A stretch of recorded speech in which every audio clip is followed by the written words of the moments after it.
Let me show you what's new in version 2.24 of Stagetimer. Let's start with the blackout settings. Each output now has dedicated blackout settings, right? Historically, blackout was just blacking out the whole screen. Here's a preview button so you can see how it looks like. Now we can change the color, right? You can just choose your own blackout color. But even more than that, you can also choose an image. That's what we're doing right here.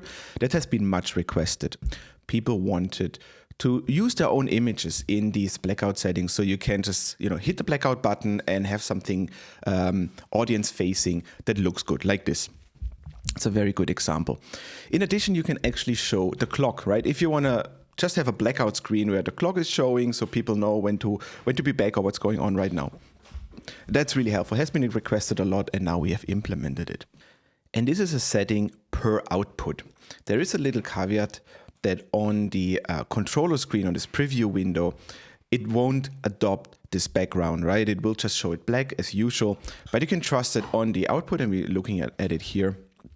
Once you have it on the big screen and you engage the blackout button, it will actually show the blackout you have chosen.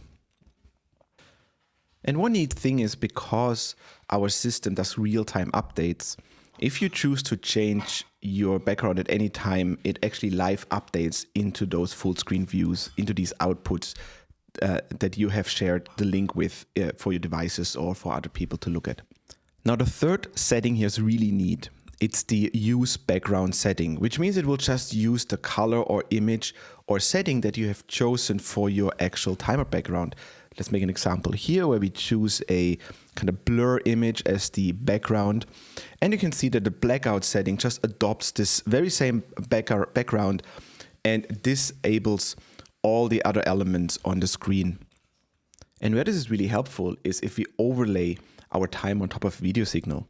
Right here we use as a background transparent, and because our blackout is also adopting the background color, it is also going to be transparent. Let's move over to OBS and make an example where we use Stagetimer on the browser input source. Here we paste our output link, hit OK, it will load in Stagetimer, and you can see that the background is transparent on top of the signal. And if we hit blackout, it actually disappears all the elements, and you have this true transparent background. Next, we are looking at the new agenda element. Now we are slowly adopting the old shareable links features into this new output customizer engine, because it is much more versatile and can do much more. Let's clean up the space of this new output that we created and import the agenda element. It's just like any other element that it comes in, and you can resize it as you want. Let's add a few other elements to just make a nice scene and simulate something that you would share with your team on an event. Here we have the timer, the clock. There's some settings that are really interesting. You can say, show the start, the duration, the nodes, the labels, giving you really fine-grained control how this looks like in the end. Even the colors are adjustable. And here's the big screen, and you see it's kind of how you're used to with the agenda shareable link. It behaves the same way. If we activate another timer, it will be shown here. We see the background progress bar coming up. Let's for a test add the control element. Here we also did a little change. You can actually disable everything but the buttons, so you can make it really, really slick here. Let's do this right now.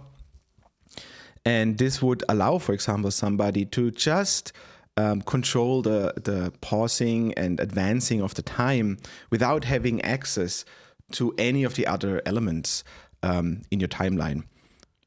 And in the same way, we also have the moderator element now. Here's another example setup. Let's include the message moderator element. You can see it has the messages as you're used to from the shareable links moderator link, and you can reproduce this here. And the person that uses this output now has access to the messages, can set them up, can use them, can show them to the talent on stage. The same works also with the submit question link. Let me just show this here real quick.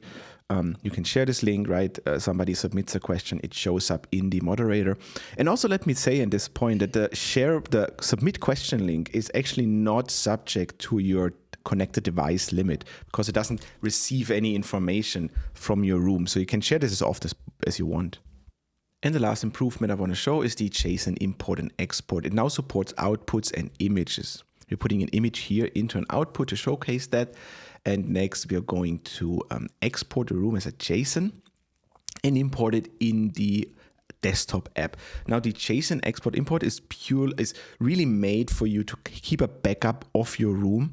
And if you experience any technical problems with the internet during a show, that you have a good way to transfer your show quickly onto your desktop computer, onto the offline, the desktop app version, import it there and have it available. One note though is that images are downloaded from the web. They don't come included in the JSON backup file, so you may need to add them separately if your system is completely offline. These are all the new features for this version. This time we will also update the desktop app, and one significant change we did there is when you open a room, it will open it in a native window, not in the browser as previously. However, you can now copy and paste all the necessary links and still use it in the browser. It's still working. We just made the interface a little bit more simplified. As usual, we really would appreciate your feedback. That is what we use to develop this app. And every feedback that we get, we take serious and we use it in our planning of new features and improvements.